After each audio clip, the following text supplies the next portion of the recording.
Advocate Fazemere oya chidefender aiwa anozochamisa tichiona vachireunita vachiti aiwa isusu tagara tingori chinhu one chokwadi aiwa ndo chinongoti bhainda sana mina mashoko anoda tagwana Advocate Fazemere nobva subscribe or like or turn the bell icon tipinda penu pakanyora chiti for anyone interested in the truth.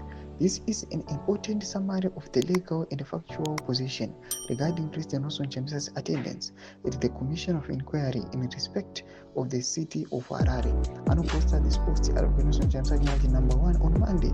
I was requested to testify before retired Justice Makusa Cheda at the Harare City Commission Inquiry, a forum set up by Mr. Mnangagwa.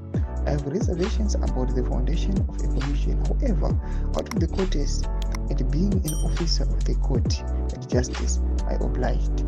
The commission sought my response to claims purportedly made by councillor mentioning my name in connection with the so-called regularization process of the Harare City Council.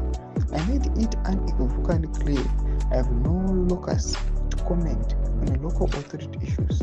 I'm neither a councillor, mayor, local government official, nor part of central government.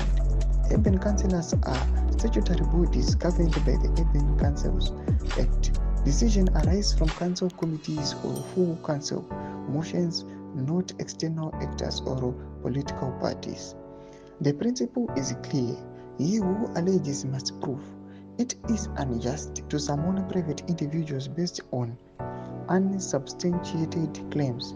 The law demands evidence, not speculative accusations. Domashwa anoda panapa achidefendewa naAdvocate Nelson Chamisa ari achitaurwa panapa naFazemere achiti aiwa kune vanoda chokwadi ndicho icho chekuti aiwa Advocate Nelson Chamisa vanokuramba vari clear vasina kana maclaims kana mhosva dzavanoda kukandikwa nawo kuna the regime. Tudze mafundo enyu muri kude kumusoro pechitiko ichi peda kuma section medu, subscribe or like and turn on the bell icon.